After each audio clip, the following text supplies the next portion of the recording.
और ट्रक को सड़क की बाईं पटरी पर कर लिया।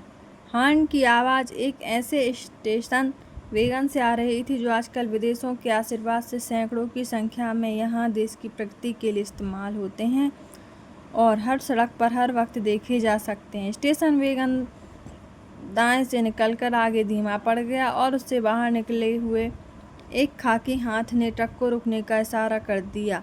दोनों गाड़ियां रुक गईं। स्टेशन वेगन से एक अफसरनुमा चपरासी और एक चपरासी नुमा अफसर उतरे। खाकी कपड़े पहने हुए 2 सिपाही भी उतरे। उनके उतरते ही पिंडारियों जैसी लूट घसूट शुरू हो गई। किसी ने ड्राइवर का लाइसेंस छीना, किसी ने रजिस्ट्रेशन कार्ड, कोई बैक व्यू मिरर खटखटाने लगा, कोई ट्रक का हॉर्न बजाने लगा, कोई ब्रेक देखने लगा। उन्होंने फुटबोर्ड हिलाकर बत्तियां जलाईं, पीछे बजने वाली घंटी टुनटुनाई। उन्होंने जो कुछ भी देखा वह खराब निकला। जिस चीज़ को छुआ उसी में गड़बड़ी आ गई। इस तरह उन 4 आदमियों ने 4 मिनट में लगभग 40 दोष निकाले और फिर एक पेड़ के नीचे खड़े होकर इस प्रश्न पर बहस शुरू की कि दुश्मन के साथ कैसा सलूक किया जाए। रंगनाथ की समझ कुल यही आया कि दुनिया में कर्मवाद के सिद्धांत, पोएटिक जस्टिस आदि की कहानियाँ सच्ची हैं। ट्रक की चेकिंग हो रही है। ड्राइवर से भगवान उसके अपमान का बदला ले रहा है। वह अपनी जगह बैठा रहा, पर इसी बीच ड्राइवर ने मौका निकाल कर कहा, श्रीमान जी जरा नीचे उतर आवे, वहाँ गियर पकड़ कर बैठने की अब क्या ज़रूरत है। रंगनाथ एक दूसरे पेड़ के नीचे जाकर खड़ा हो गया। उधर ड्राइवर और चेकिंग जत्थे में ट्रक के एक पुर्जे को लेकर बहस चल रही थी। देखते देखते बहस पुर्जों से फिसल कर देश की सामान्य दशा और आर्थिक दुर्व्यवस्था पर आ गई और थोड़ी देर में उपस्थित लोगों की छोटी छोटी उपसमितियां बन गईं। वे अलग अलग पेड़ों के नीचे एक एक विषय पर विशेषज्ञ की हैसियत से विचार करने लगी। अब बहस हो जाने के बाद एक पेड़ के नीचे खुला अधिवेशन जैसा होने लगा।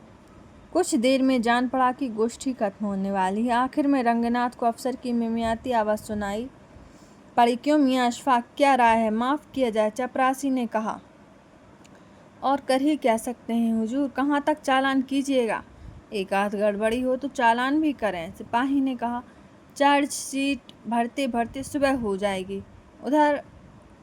इधर की बातों के बाद अफसर ने कहा, अच्छा जाओ जी, बंटा सिंह तुम्हें माफ़ किया।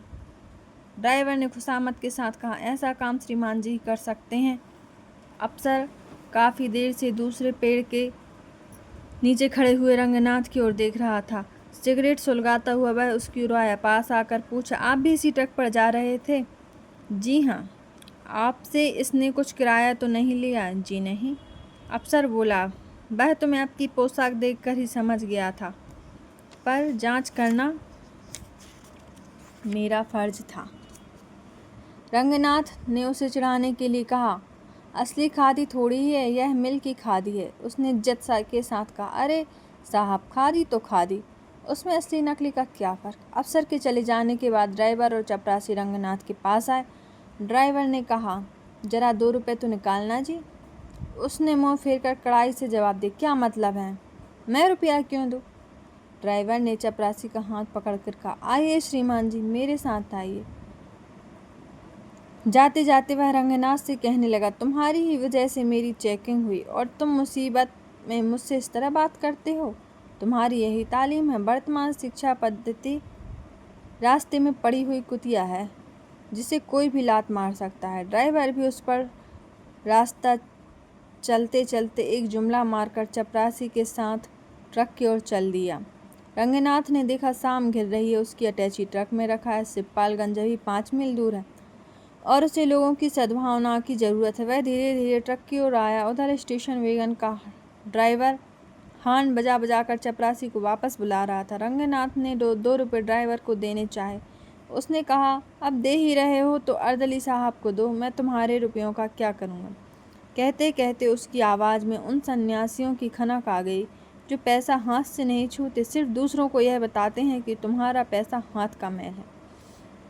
चपरासी रुपयों को जेब में रखकर बीड़ी का आखिरी कश खींचकर उसका आधा जला टुकड़ा लगभग रंगनाथ के पैजामे पर फेंक कर स्टेशन वेगन की ओर चला गया। उसके रवाना होने पर ड्राइवर ने भी ट्रक चलाया और पहले की तरह गियर को टॉप में लेकर रंगनाथ को पकड़ा दिया। फिर अचानक बिना किसी वजह के वह मुंह को गोल गोल बनाकर सीटी पर सिनेमा की धुन गुनगुनाने लगा। रंगनाथ चुपचाप सुनता रहा। थोड़ी देर में ही धुंधल के